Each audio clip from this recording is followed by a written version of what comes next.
Assalamualaikum warahmatullahi wabarakatuh. Perkenalkan, saya Amelia Agustin dengan NIM 2414010287 dari kelas PAIH. Saya berasal dari kelompok 6.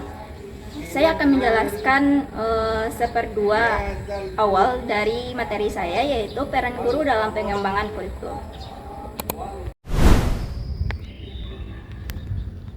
Baik, pada kesempatan kali ini saya akan menjelaskan materi tentang pengembangan kurikulum dan peran guru dalam pengembangan kurikulum. Sebelum masuk ke pembahasan, saya ingin bertanya terlebih dahulu. Menurut teman-teman, apakah proses belajar di sekolah bisa berjalan tanpa adanya kurikulum?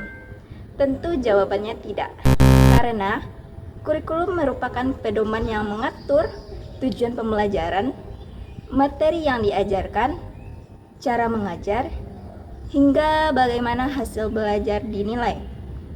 Nah, oleh karena itu, kurikulum menjadi bagian yang sangat penting dalam dunia pendidikan.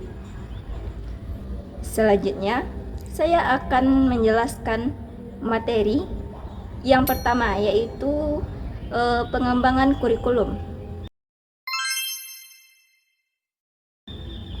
Pengembangan kurikulum adalah proses menyusun, memperbaiki, menyempurnakan kurikulum agar sesuai dengan perkembangan zaman dan kebutuhan peserta didik. Menurut Akrim, kurikulum tidak hanya berisi daftar pustaka mata pelajaran, tetapi mencakup semua pengalaman belajar yang dirancang agar peserta didik dapat mencapai tujuan pendidikan. Jadi, kurikulum bukan hanya tentang apa yang diajarkan, tetapi juga bagaimana peserta didik belajar. Dalam pengembangan kurikulum, ada dua hal penting yang harus diperhatikan.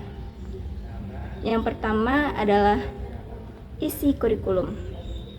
Isi kurikulum merupakan materi yang akan dipelajari oleh peserta didik. Materi ini tidak hanya berupa pengetahuan, tetapi juga keterampilan, sikap, nilai, dan pengembangan belajar. Yang kedua yaitu metode pembelajaran. Metode merupakan cara guru menyampaikan materi kepada peserta didik. Isi dan metode harus saling mendukung. Materi yang bagus akan lebih mudah dipahami jika disampaikan dengan metode yang tepat. Nah, selanjutnya itu ada 5 hal yang harus dipertimbangkan dalam menentukan isi kurikulum. Pertama, materi yang dipilih harus penting dan bermanfaat bagi peserta didik. Nah, yang kedua yaitu kurikulum tidak hanya mengajarkan materi, tetapi juga melatih cara berpikir peserta didik agar mampu untuk berpikir kritis. Kemudian yang ketiga yaitu bahan ajar, yang mana harus mengikuti perkembangan ilmu pengetahuan, teknologi, sehingga tidak ketinggalan zaman. Nah, yang keempat yaitu pemilihan materi harus dilakukan secara rasional dan sesuai dengan tujuan pendidikan. Yang kelima, materi itu harus disesuaikan dengan kemampuan dan kebutuhan peserta didik agar pembelajaran menjadi lebih efektif. Nah, jadi dapat disimpulkan bahwa pengembangan kurikulum bertujuan untuk menciptakan proses pembelajaran yang sesuai dengan perkembangan zaman sekaligus untuk kebutuhan peserta didik. Kurikulum tidak akan berjalan tanpa adanya guru. Nah, ada pepatah mengatakan guru adalah ujung tombak pendidikan. Artinya, sebaik apapun kurikulum, keberhasilannya tetap tergantung pada guru. Selanjutnya kita masuk ke materi yang kedua, yaitu peran guru dalam pengembangan kurikulum. Kurikulum yang sudah dirancang dengan baik tidak akan berhasil jika tidak diterapkan oleh guru.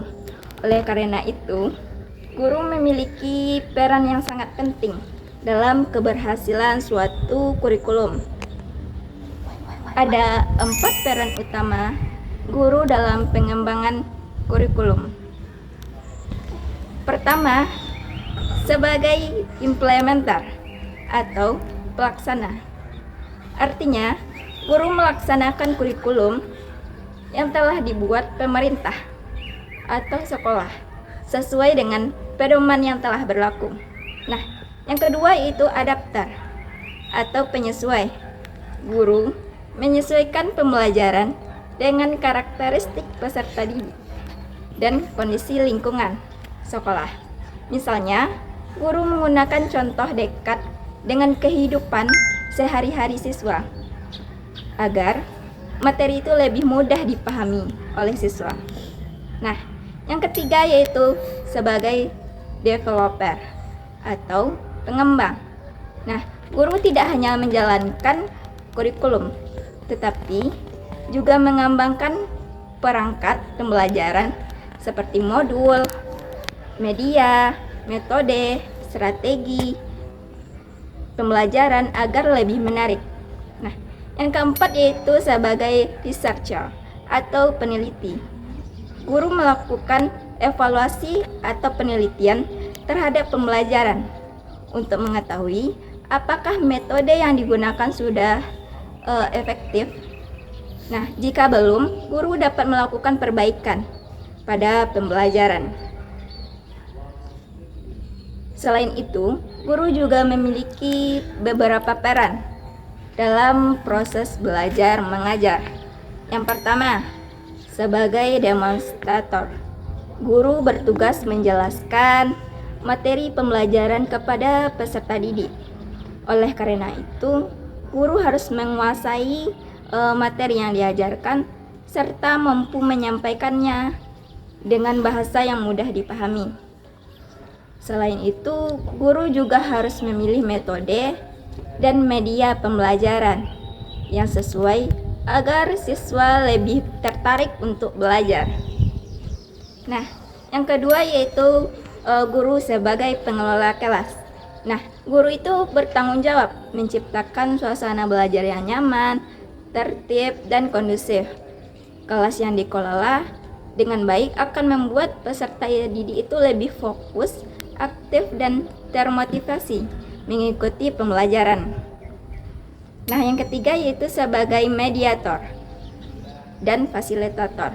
Nah, sebagai mediator, guru menjadi penghubung antara peserta didik dengan berbagai sumber seperti buku, video, internet, atau media pembelajaran lainnya.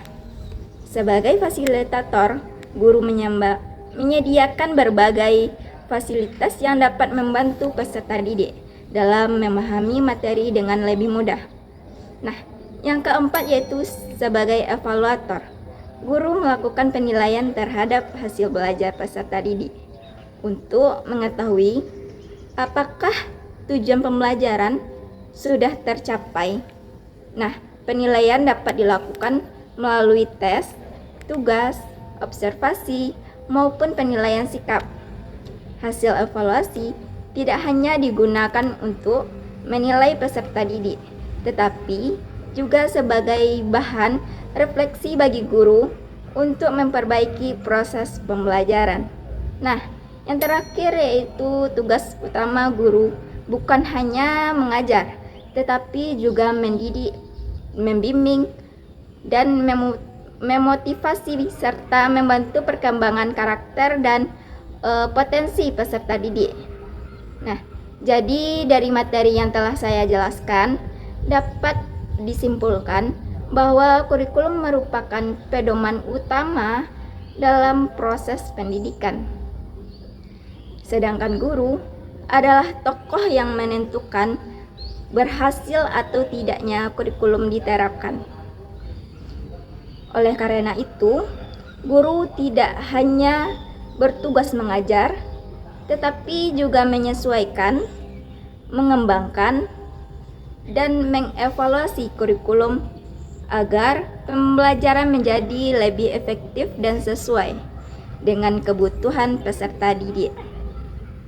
Terima kasih atas perhatian teman-teman. Baik, mungkin sekian yang dapat saya sampaikan. Semoga apa yang saya sampaikan bermanfaat bagi kita semua. Assalamualaikum warahmatullahi wabarakatuh.